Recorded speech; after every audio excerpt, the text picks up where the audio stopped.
আসসালামু আলাইকুম। পেয়ে গেলাম নতুন ড্রাইভিং লাইসেন্স। ১ মাস আগে লাইসেন্স করার জন্য দিয়েছিলাম। অ্যাপয়েন্টমেন্ট দিয়েছিল আমাকে ১ মাস পর। তো যাচ্ছি আমি ড্রাইভিং লাইসেন্সটা নিতে।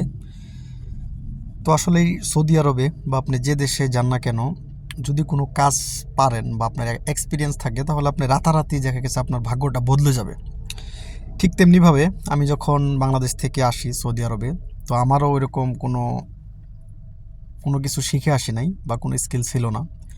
আমিও ভুলভাবে চলে এসেছি। আসলে আসার পর দেখতে পেলাম যে আসলে কোনো স্কিল ছাড়া আপনার সৌদি আরব কেন বিশ্বের কোথাও আপনার কোনো মূল্যায়ন হবে না বা আপনাকে কেউ মূল্য দিবে না। কেন দিবে না? আসলেই আপনি যদি কাজই না জানেন তো আপনাকে কে কাজ দিবে, তাই না? আপনি সাপোজ একটা লোক নিলেন আপনার ক্ষেত খামারে যারা কাজ করে, তো আপনি যদি সেই ক্ষেতের কাজটা ঠিকমতো না করতে পারেন তাহলে সে আপনাকে বেতন দিবে না।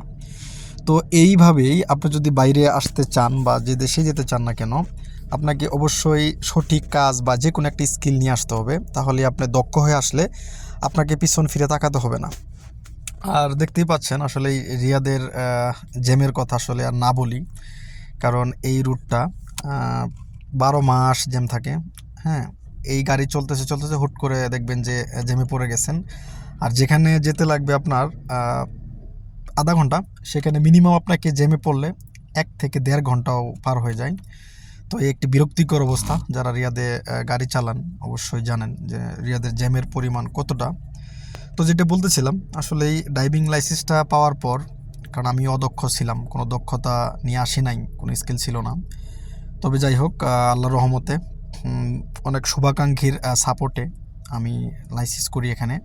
তো লাইসেন্স করার পরে আমার আর পিছন ফিরে তাকাতে হয়নি। আলহামদুলিল্লাহ ভাগ্যর চাকা খুলতে শুরু করে। তো ভাগ্যর চাকা খুলতে আজ দেখা গেল যে ৫ বছর হয়ে গেল। তো পুরাতন লাইসেন্সটা আজকে জমা দিতে হবে। তো ওর জন্যে যাচ্ছি।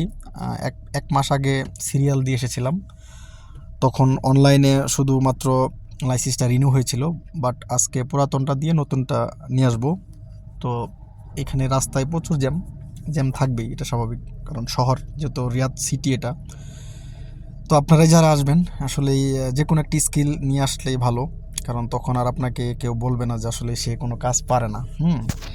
আর এই লাইসেন্সটা পাওয়া মানেই আমার ভাগ্যটা অনেকটাই খুলে গেছে এবং কি বলতে পারেন এটাকে সোনার হরিণ হিসেবে কাজ করেছে।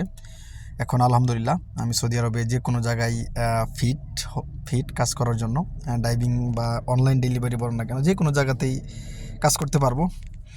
তো যাচ্ছি। আসলে যে মজা লাগতেছে আবার খারাপও লাগতেছে যে ৫ বছর হয়ে গেল এই প্রবাসে।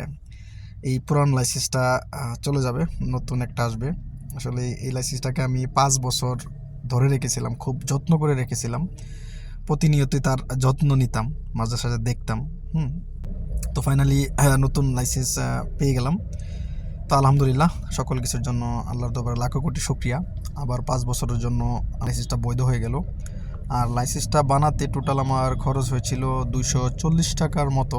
এক্সাক্টলি মনে পড়ছে না। তো ৳২৪০ দিয়ে সব কিছু মিলে মেডিকেল প্লাস সৌদি গভর্নমেন্ট ফিটি দিয়ে বানিয়ে নিয়ে আমি এখন যাচ্ছি। তো দিনটা ছিল খুব আমার জন্য ভালো, খুশির।